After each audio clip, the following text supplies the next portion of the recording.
देखिए फ्रेंड्स, हम लोग फ्लूइड मैकेनिक्स की स्टडी कर रहे हैं और हमारा जो टॉपिक चल रहा है ये समतल सतह अथवा अक्षेत्रफल कुल दाब या संपूर्ण दाब का चल रहा है। ठीक है, इसमें वो इंग्लिश में बोलते हैं total pressure on plan surface और एरिया।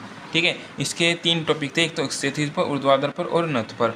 ठीक है, इससे पिछले वीडियो तक हमने क्षैतिज सतह पर क्षेत्र पर टोटल प्रेशर कितना लगता है वो पता कर लिया था, उसका डेरिवेशन सब कुछ देख लिया था। ठीक है, इससे अब इस वीडियो में हम बी पार्ट से शुरू करते हैं, ऊर्ध्वाधर सतह या अक्षेत्र।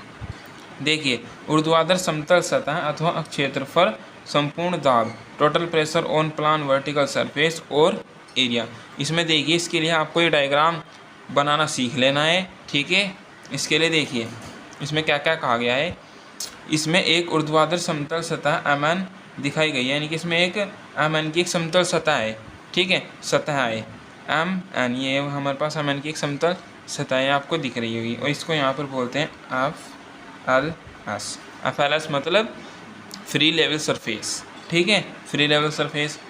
अब आगे देखिए, MN सतह का क्षेत्रफल A है, यानी कि जो हमारे पास ये सतह है ये इसको पट्टी क्या लीजिए अभी के लिए आपको।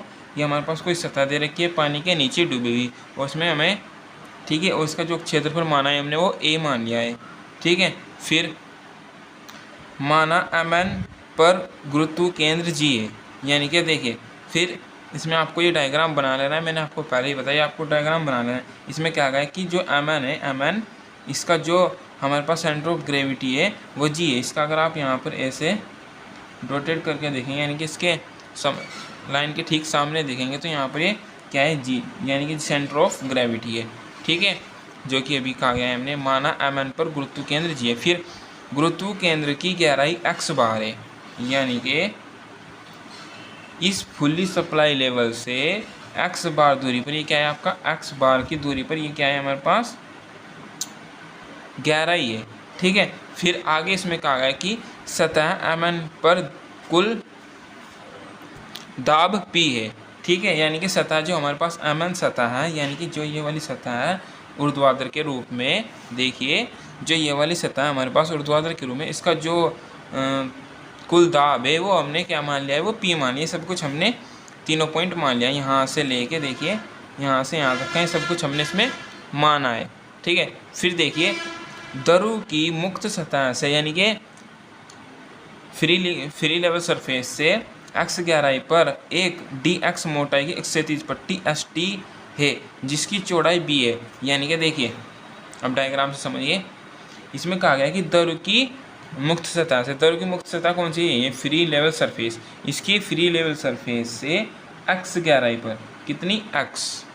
देखिए हमने जो अभी ये माने थे, ये मानने से पहले, यानी कि x बार ये मानने से पहले आप इसको x मान लीजिए। ठीक है, ये आपको समझ में आ रहा है ना। देखिए इसमें कहा गया है कि द्रव की मुक्त सतह से x गहराई पर एक dx मोटाई की क्षैतिज पट्टी ST है, जिसकी चौड़ाई B है, यानी कि फ्री लेवल सरफेस से x गहराई पर अभी x बार को आप dx, देखिए x बार को अभी आप लिए x मान लीजिए। ठीक है, यानी कि फ्री लेवल सरफेस से x दूरी पर एक dx मोटाई की, देखिए यहाँ से यहाँ तक की जो इसकी मोटाई है कितनी है, dx। ठीक है, dx मोटाई की एक क्षैतिजों की है, क्षैतिज पट्टी हो चुकी है, क्षैतिज पट्टी जो कि ST है, यहाँ पर हो चुकी है S और T। ठीक है, जिसकी चौड़ाई देखी जाए तो B है। बस इसमें देखिए जितना मैंने आपको यहाँ पर ये बताया है, इसमें यही लिखा है इन तीनों लाइन में। ठीक है, फिर देखते हैं, फिर इसमें क्या कहा गया है, इस पट्टी पर संपूर्ण दाब, किस पट्टी पर, इस ST पट्टी पर संपूर्ण दाब। देखिए तो संपूर्ण दाब बराबर इसमें फॉर्मूला लगेगा कि द्रव का आपेक्षिक भार, ठीक है, यानी कि स्मॉल g मल्टीप्लाई पट्टी का द्रव शीर्ष, यानी कि पट्टी का जो शीर्ष है, ठीक है, और पट्टी का अक्षेत्रफल, पट्टी का अक्षेत्रफल। देखिए टोटल प्रेशर तो टोटल प्रेशर आ, द्रव का अपेक्षिक भार स्मॉल w, पट्टी पर द्रव शीर्ष, यानी कि इसमें कहा है कि पट्टी पर द्रव का शीर्ष, यानी कि देखिए हमारे पास चूँकि पट्टी तो ये है और इसका शीर्ष कौन सा, ये वाला। ठीक है, और द्रव पर, यानी कि द्रव के ऊपर ही है या द्रव के नीचे, ऐसे ही, यानी कि आप इसको द्रव के ऊपर ही मानिए। ठीक है, तो उसकी शीर्ष तक की, यानी कि फ्री लेवल सरफेस से यहाँ इसकी पट्टी तक यहाँ तक कितनी है, ये एक्स है, इसको लिए इसमें आप यहाँ क्या रख देंगे, एक्स रख देंगे। ठीक है, हमने यहाँ पर ये क्या रख चुके हैं, एक्स। फिर है पट्टी का क्षेत्रफल। अब देखिए हमने इसमें जो पट्टी का क्षेत्रफल मान लिया है वो डी ए मान लिया है। ठीक है, ठीक है, इस तरह से इसमें जो पट्टी का क्षेत्रफल मानना है वो आपको डी ए मान लेना है।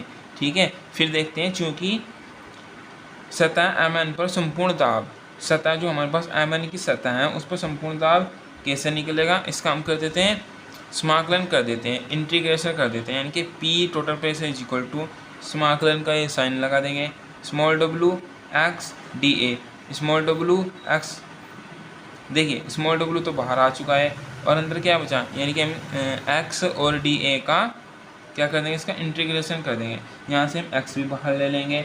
ठीक है, और डी ए का जो इंटीग्रेशन हो जाएगा वो कैपिटल ए हो जाएगा। ठीक है, तो यानी कि यहाँ से हमारे पास जो फॉर्मूला निकलेगा, total pressure P is equal to small W A into X. ठीक है, और जो कि हम जानते हैं कि small W is equal to rho into small W into rho g बराबर रो जी होता है। ठीक है, देखिए मैं इसको दोबारा से बताता हूँ एक बार फास्ट तरीके से। देखिए आपको ये डायग्राम बना लेना है। सबसे पहले तो ये हमारे पास फुली लेवल सरफेस है। ठीक है, और इससे देखिए इसमें एक ऊर्ध्वाधर समतल सतह एम एन है, इसमें एक ऊर्ध्वाधर समतल, चूँकि यहाँ से यहाँ तक की खड़ी पट्टी है तो इसको ऊर्ध्वाधर समतल सतह एम एन बोल देंगे। एम एन सतह का क्षेत्रफल हमने इसका जो एरिया है उसका एरिया ए मान लिया है। ठीक है, एरिया ए मान लिया। फिर अब इसमें देखिए हमने क्या क्या माना है, माना एम एन पर गुरुत्व केंद्र, जो कि हमारे पास ये पट्टी है एम एन है, इसका जो हमने जो सेंटर ऑफ ग्रेविटी मानी है वो जी मानी है यहाँ पर। ठीक है, फिर इसमें आगे कहा गया गुरुत्व केंद्र की गहराई एक्स बार है। गुरुत्व केंद्र की गहराई कितनी ली है हमने, एक्स बार। ठीक है, ये भी आपको मान लेना है। फिर सतह एम एन पर कुल दाब हमने कितना माना है, पी, यानी कि जो हमारे पास ये सतह है इस पर प्रेशर मान लिया है पी। ठीक है, फिर आगे देखते हैं, द्रव की मुक्त सतह से एक्स गहराई पर एक डी एक्स मोटाई की क्षैतिज पट्टी एस टी है जिसकी चौड़ाई बी है, यानी कि फ्री लेवल सरफेस से एक्स गहराई पर, अभी के लिए आपको इस एक्स बार को एक्स के बराबर मान लेना। एक्स बार से कितनी एक्स गहराई पर, यानी कि यहाँ से यहाँ तक की एक्स गहराई पर एक डी एक्स पट्टी है, यानी कि यहाँ से यहाँ तक की डी एक्स मोटाई की, यहाँ से यहाँ तक किसकी मोटाई हो जाएगी, डी एक्स पट्टी है। ठीक है, जिसकी चौड़ाई हमने बी मान लेनी है, एस टी पट्टी है। ठीक है, फिर निकालते हैं इसी पट्टी पर संपूर्ण दाब टोटल प्रेशर निकालते हैं, जिसका फॉर्मूला द्रव का अपेक्षित भार इंटू पट्टी का द्रव शीर्ष मल्टीप्लाई पट्टी का क्षेत्रफल।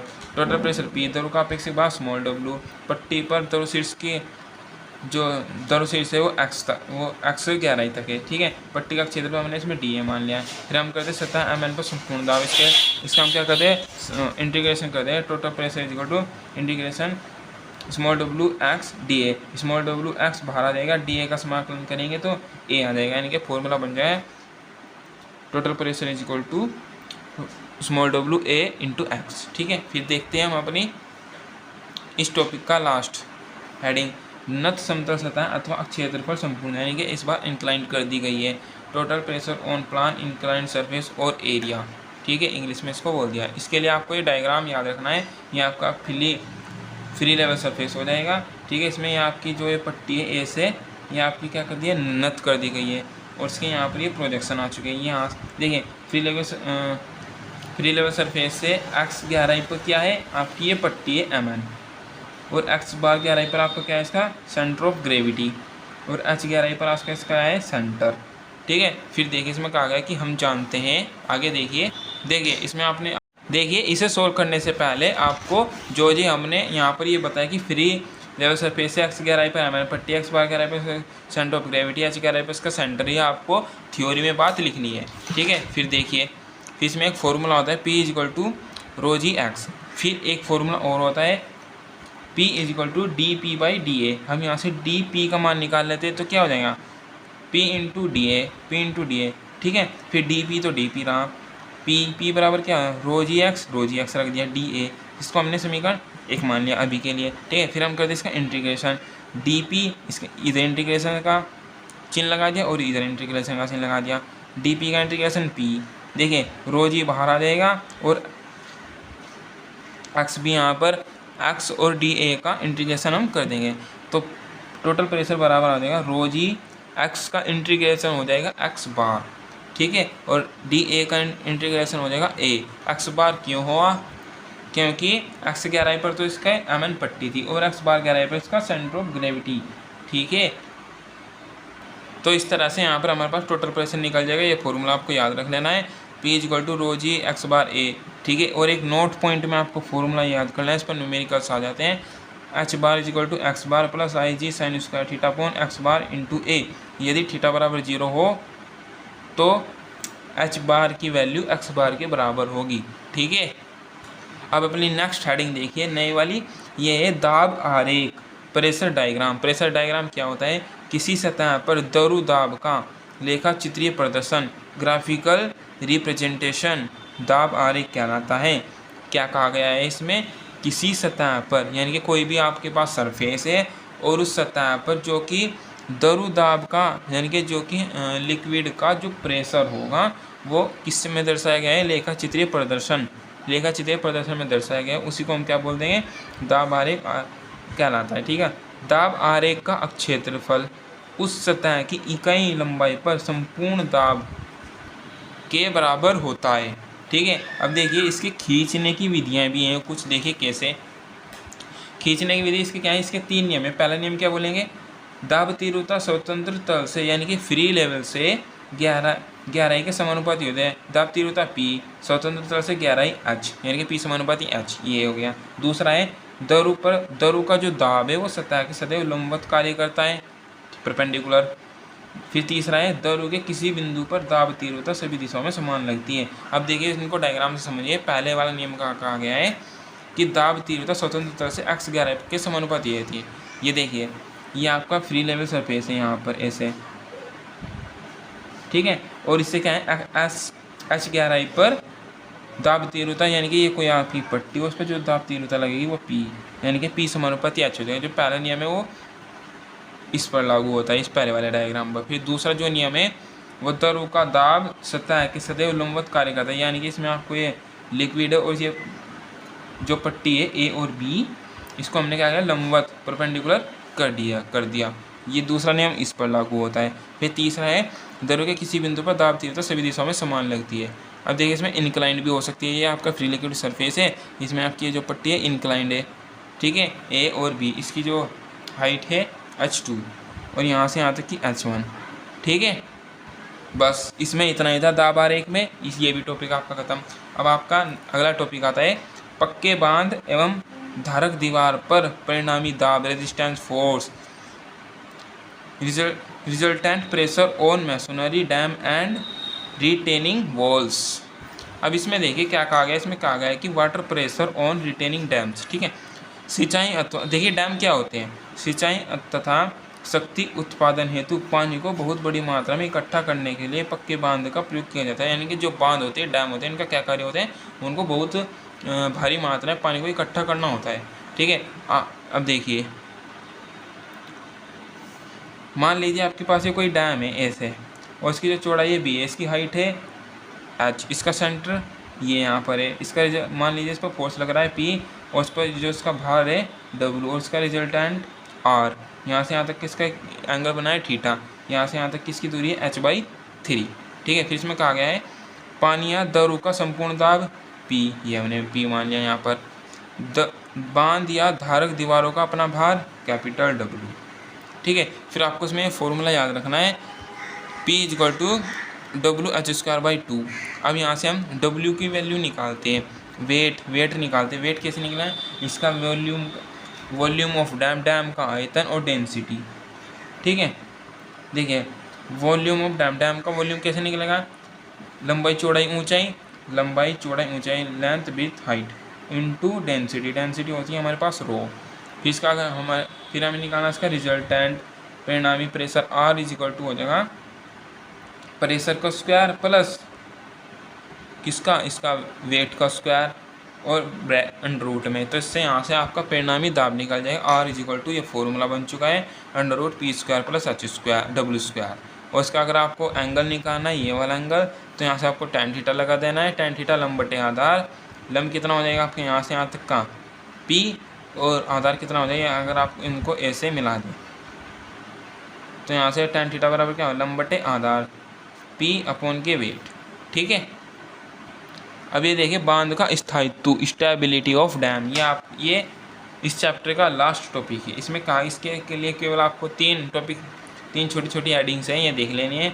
बांध को उलटने से रोकने के लिए जरूरी है कि परिणामी बल आर की क्रिया रेखा बांध के आधार में से गुजरनी चाहिए। यानी कि जो बांध होता है अगर उसको उलटने पलटने से रोकने के लिए जो आपको परिणामी बल आर की क्रिया है उसको बांध के आधार से यानी कि बेस से गुजारनी चाहिए। ठीक है, बांध को फिसलने से रोकने के लिए बांध और भूमि के बीच घर्षण बल μW का मान पानी के संपूर्ण दाब P से अधिक नहीं होना चाहिए। अगर हमारे पास जो बांध है कभी वो फिसल जाए, फिसलने से रोकने के लिए आपको टोटल प्रेशर और जो घर्षण फोर्स होगा आपका μW इसके बराबर से अधिक नहीं होना चाहिए। ठीक है, तीसरा है आपको बांध के आधार में तनाव न होने दें, यानी कि जो डैम है उसके बेस में टेंशन ना होने दें, उससे भी आपका बांध फिसल सकता है। ठीक है, बस आज की इस वीडियो में इतना ही रखते हैं। और ये चैप्टर आपका chapter number 3 static liquid of fluid या लिक्विड कह लीजिए, ये कंप्लीट हो चुका है। मिलते हैं इससे अगले वीडियो में बहुत जल्द, तब तक के लिए थैंक यू।